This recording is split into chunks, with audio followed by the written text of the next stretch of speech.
My name is Elena Marsh. I am 34 years old.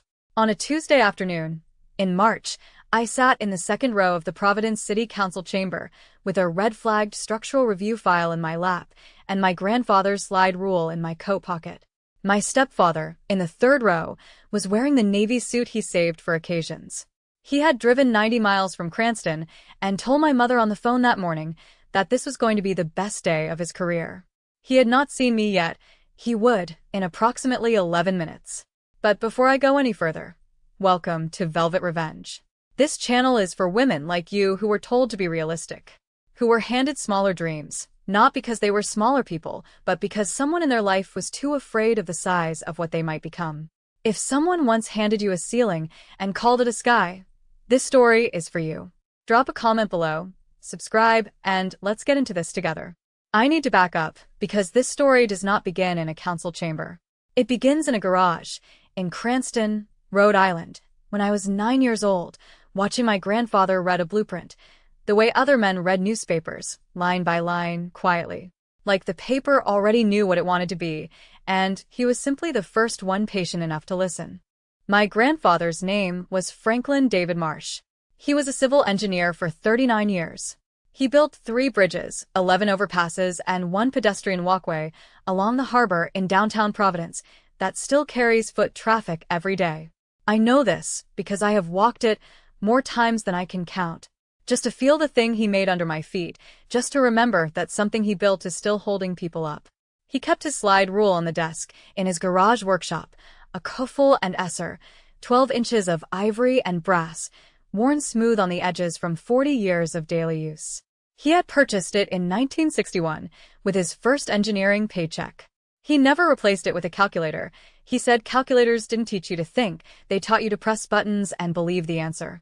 When I was 9 years old, I told him I wanted to build things. He did not ask what kind of things. He did not tell me to pick something more realistic. He did not smile, the way adults smile at a child's dream, indulgent and slightly sad. He set the slide rule in my hands. He said, "The world is held up by people who know how to read numbers. Don't let anyone tell you different." I have never forgotten that, not for one day in my life. Not even the days when someone tried very hard to make me forget, and someone did try for a very long time. His name was Roy. My mother's name is Linda Marsh. She was 37 when she married Roy Chambers. I was 12. My younger brother, Daniel, was 9. Roy came with a pickup truck, a contracting business in its 5th year, and an opinion about everything, including me. Roy is the kind of man who fills a room the way sawdust fills a workshop, everywhere, in everything, and you never quite get it all out. He had a laugh that arrived before the joke and stayed after everyone else had stopped. He called my grandfather a dreamer. He said it like it was a diagnosis. He called me Elena, the engineer, from the moment I told the dinner table at 13 years old that I was going to study structural engineering. He said it every time, with the same slight curve of his mouth, the smile that said he was being charming and cutting at the same time, and you are welcome to feel either one. Be realistic, he said, at 14, when my science teacher recommended me for an advanced program. Be realistic, he said, at 15, when I started researching college applications. Be realistic, he said, at 16, when my grandfather died and left me his slide rule, and a letter I did not open for 3 days, because I could not read the words through the tears. My grandfather's funeral was on a Thursday. Roy was not there. He had a job site.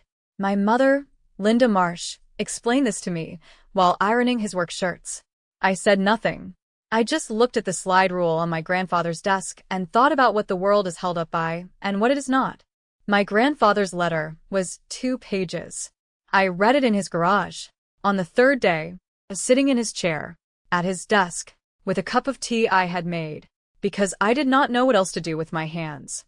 It said, "Elena, build things that last. Don't let anyone tell you what you can carry." Some people look at a load-bearing wall and call it a limitation. You look at it and see what it's holding up. That is the difference. That has always been the difference with you. I will be in every bridge you ever build. I love you, Grandpa Frank. I folded that letter and put it in the case with the slide rule. I have kept them together since the day I read it.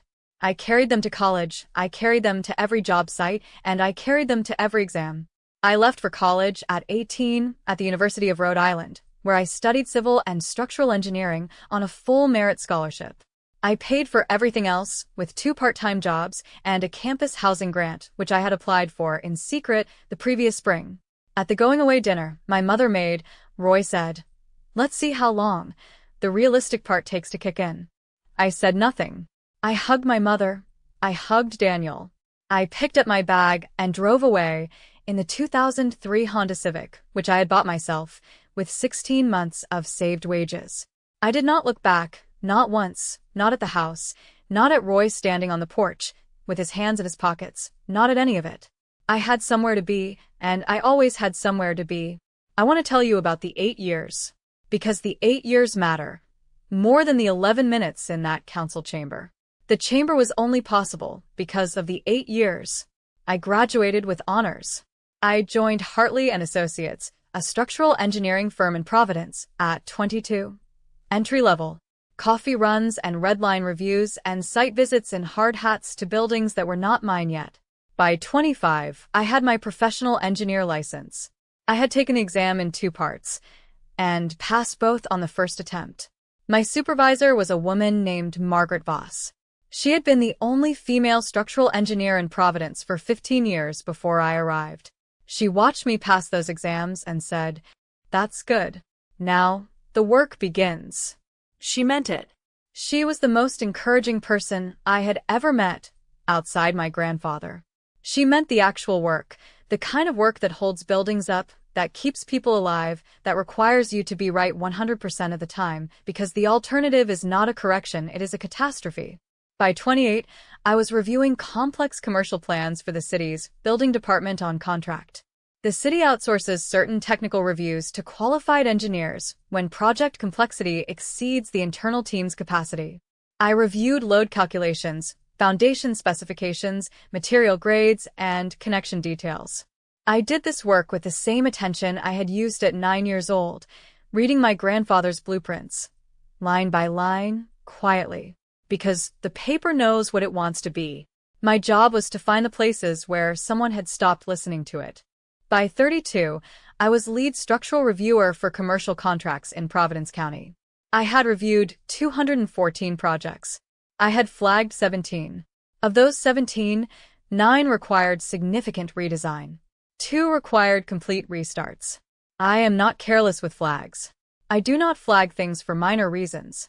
I flag things when a building will not be safe, when the math is wrong in a way that matters. I had not heard from my family in 8 years. Not since a Sunday when I was 26 and had driven home for my mother's birthday dinner, and Roy had made a comment at the table about women who thought career ambition was the same as character. I put down my fork. I said quietly, without raising my voice, "I have reviewed 112 structural plans this year. I have found errors in 11 of them that would have resulted in unsafe buildings. The people who would have worked and lived in those buildings are safe because I caught what others missed. That is my character, Roy. I would appreciate you not confusing it with ambition." Roy looked at his plate. My mother said, "Let's not do this at dinner." That was the last dinner. I drove home in the dark. I did not cry. I had been not crying my way through Roy Chambers for 20 years. I was very good at it. I made a decision that night, not in anger, but in clarity. The same clarity I used when I flagged a plan, cold, clean, and certain. I would not sit at tables where my worth was considered a topic for debate, not anymore, not ever again. The project came across my desk on a Thursday in February. It was a routine assignment. The city's project coordinator sent it through the standard portal, a new mixed-use commercial development in the Olneyville neighborhood. For stories, retail ground floor, office and residential above. There were 52 units in total. The estimated construction budget was $4.2 million. The applicant was listed as RJC Development Group LLC. The project representative was Roy James Chambers. I sat with that for a moment. Then I opened the file. I want to be precise about what I found because precision matters. Because imprecision in structural engineering is not a philosophical problem. It is a physical one. The foundation design specified a shallow spread footing system for a soil classification that required deeper pilings. The soil report was attached. The soil report was correct. However, the foundation design ignored what the soil report said. This is not a minor discrepancy. This is the kind of error that causes a building to settle unevenly. Unevenly settled buildings crack. They shift. Their load paths change in ways the original design did not account for. Worst-case scenarios in this category are not theoretical.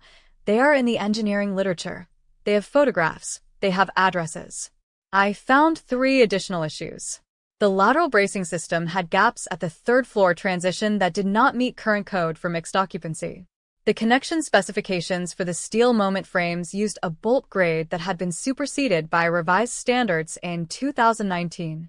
The stairwell shear walls were undersized by a calculation error in the load distribution. There were 4 issues. Every one of them was a flag. I sat at my desk for a long time.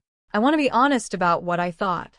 Because honesty is the only thing I have to offer in a story like this.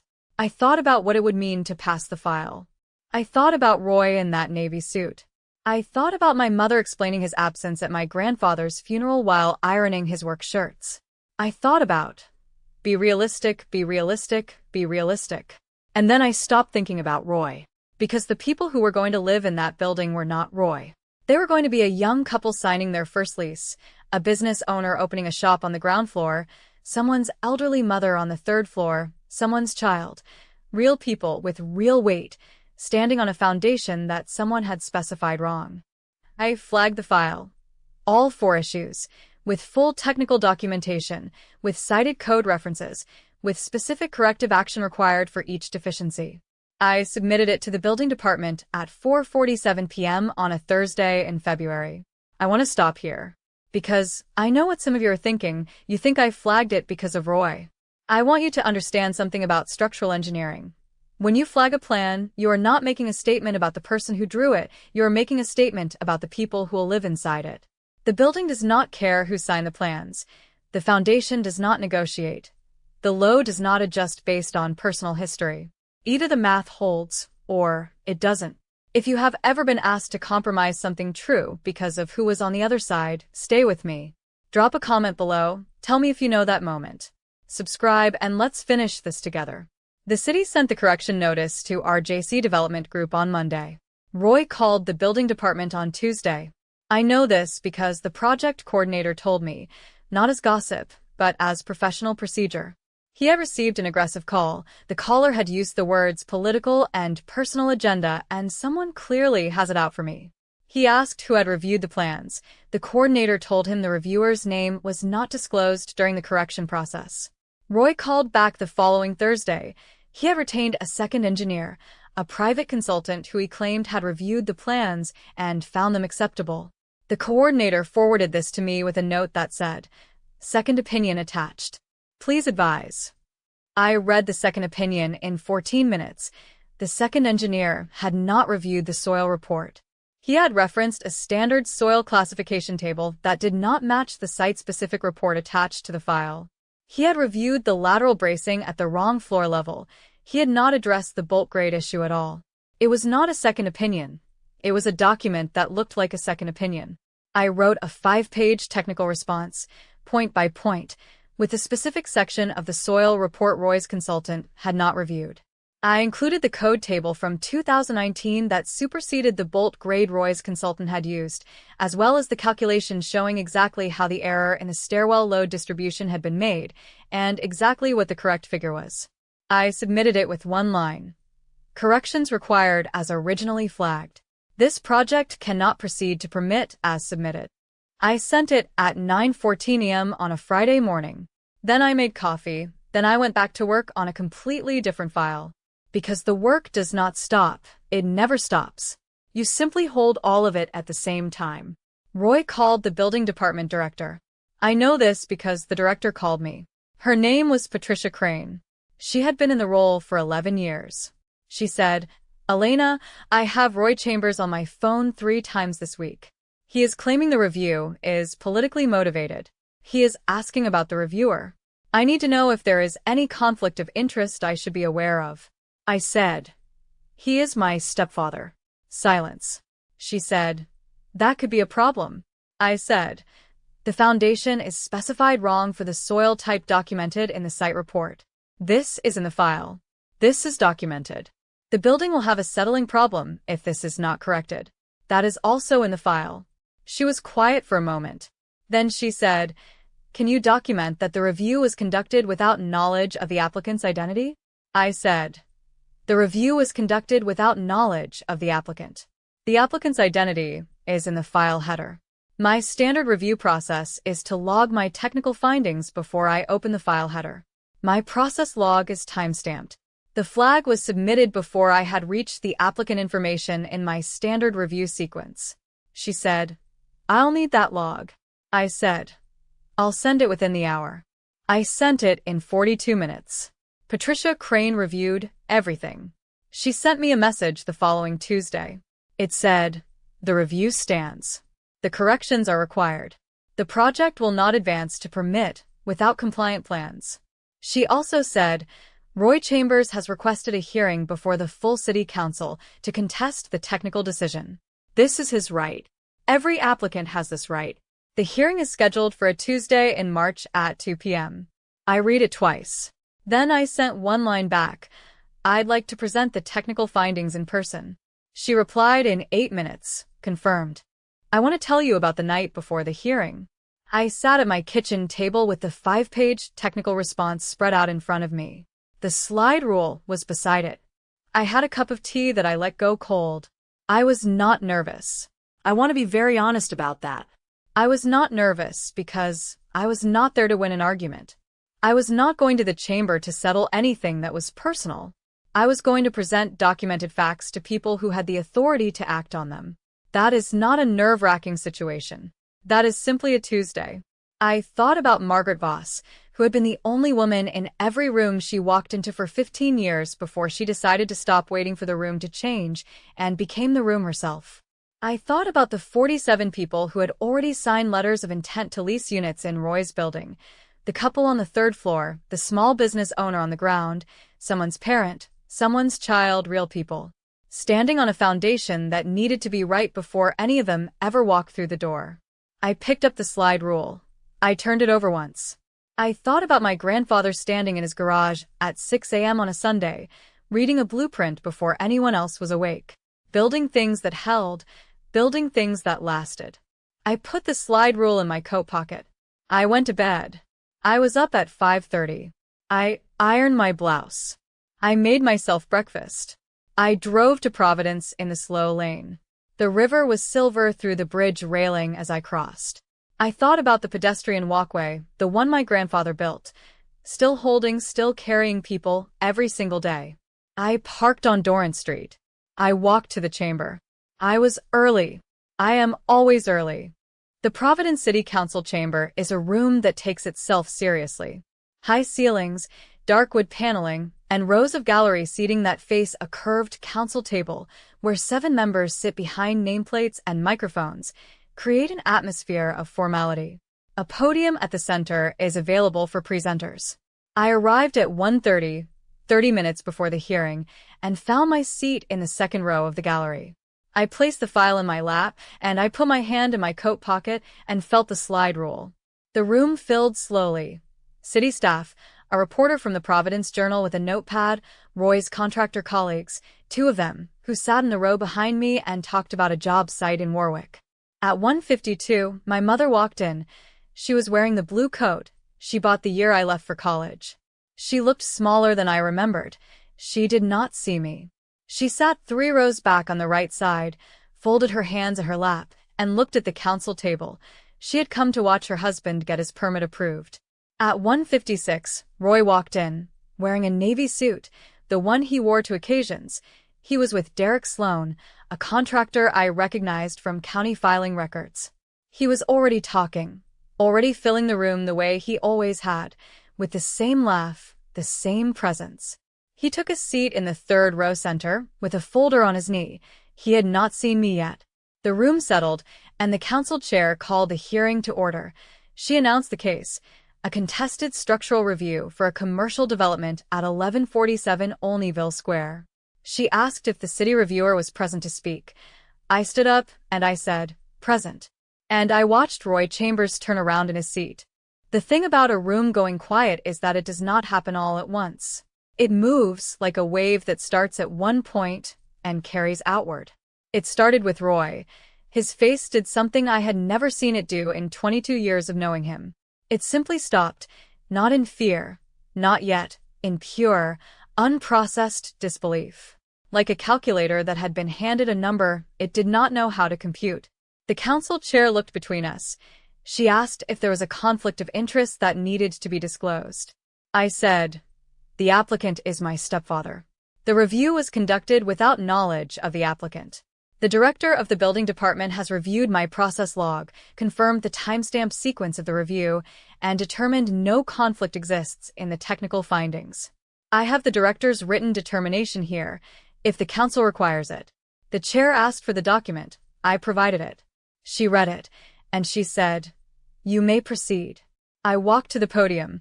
I placed the 5-page response on the surface in front of me. I placed the soil report beside it, and I placed the 2019 code update beside that. I looked at the council, and I said, "The foundation design submitted for 1147 Olneyville Square specifies a shallow spread footing system for a soil type documented in the attached site report as requiring deep pilings. I would like to walk the council through the specific soil classification in Section 3 of the report and the foundation type requirements that classification triggers under current Rhode Island Building Code. I will then address the 3 additional deficiencies identified in the original review. This will take approximately 12 minutes. The chamber was completely silent. The reporter's pen had not moved since I said the word stepfather. My mother's hands were still folded. I did not look at her. I looked at the council, and I began. I presented for 14 minutes, not 12. 14 because one council member asked a clarifying question about the soil report methodology, and I answered it completely and without hesitation because I had read that soil report the way my grandfather read blueprints, line by line until I understood everything it was saying.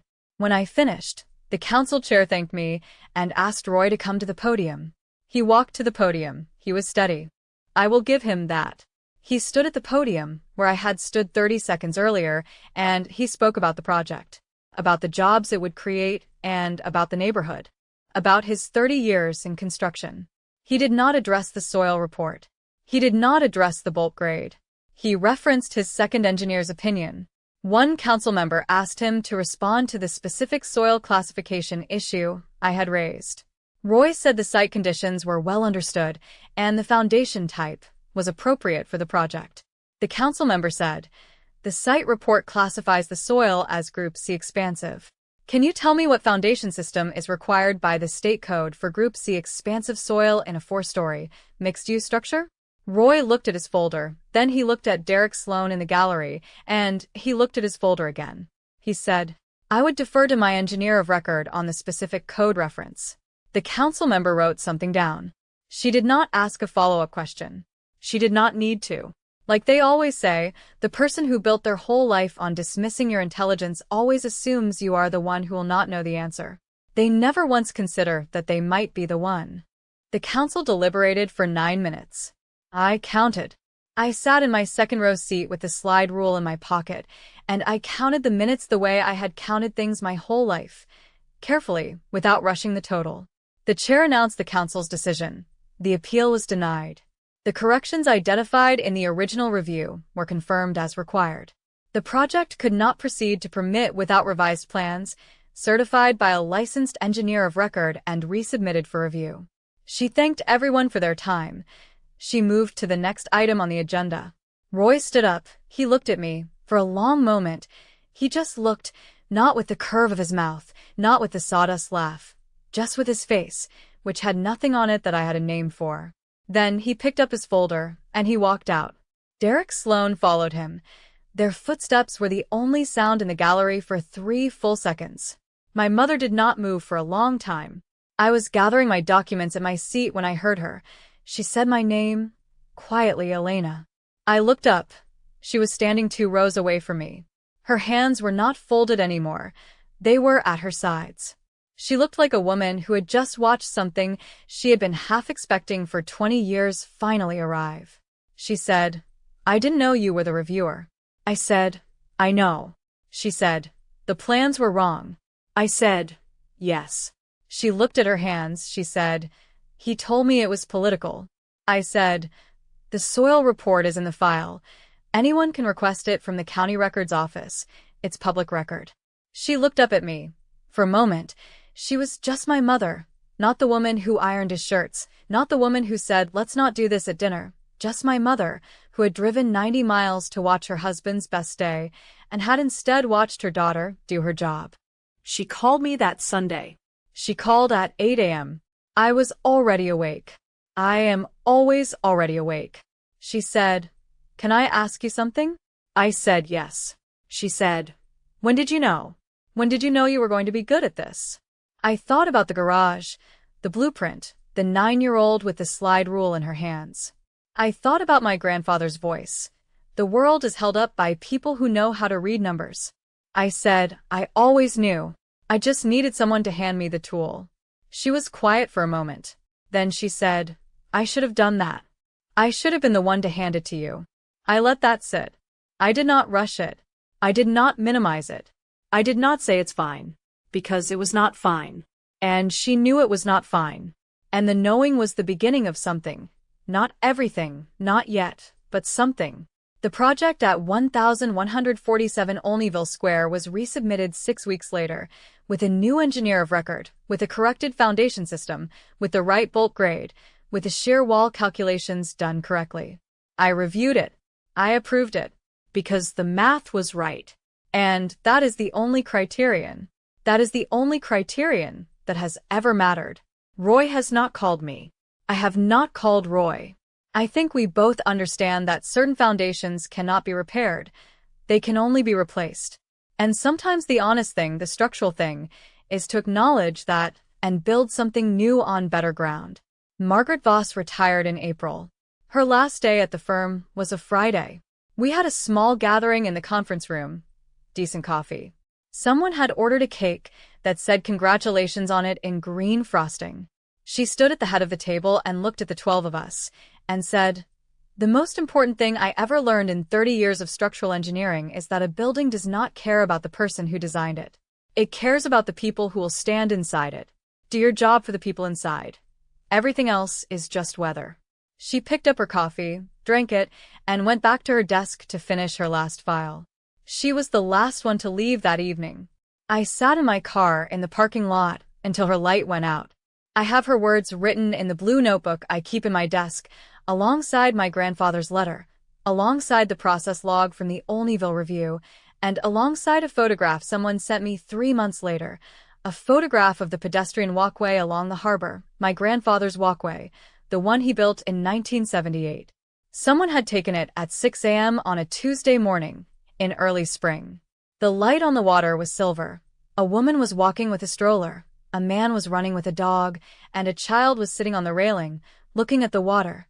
3 people, on something one man built 46 years ago, because he knew how to read the numbers and refused to let anyone tell him different. I looked at that photograph for a long time, then I put it in the notebook, and then I went back to work. Because the work does not stop, it never stops. You simply keep going, line by line, until the thing you are building is something that holds. My name is Elena Marsh. I am 34 years old. I am the lead structural reviewer for commercial construction in Providence County, Rhode Island. I have reviewed 231 projects. I have flagged 18. Every flag has held up. Every correction has been made. Every building has been built right, or has not been built at all. I keep my grandfather's slide rule in my coat pocket. Not as a symbol, not as a reminder, but as a tool. Because that is what it is. A tool for reading what is there, a tool for finding what other people missed. A tool that was handed to me by the one person who understood what I was going to need it for, long before I did. Like they always say, a load-bearing wall is not a limitation. It is the thing holding everything else up. The people who call it a limitation are the ones who have never had to build anything that actually had to stand. Roy called what I wanted a ceiling. He called it unrealistic. He called it a category of person I was not. He was so certain of this that he filed plans with the city for a 4-story building and did not once consider that the engineer reading those plans might be the daughter he spent 20 years telling to be realistic. There is a particular kind of silence that falls over a room when someone like that finds out they were wrong. I have heard it now once, in a council chamber, on a Tuesday afternoon in March. I did not enjoy it the way people imagine you enjoy it. I simply noted it, filed it, and went back to the work. That is my story. One slide rule, one flagged file, one room full of people who watched the most dismissed person at the table turn out to be the most qualified one. If this reminded you to trust what you know, share this with someone who needs to hear it. Drop a comment, tell me what moment hit you hardest. Hit subscribe, and I will see you in the next one.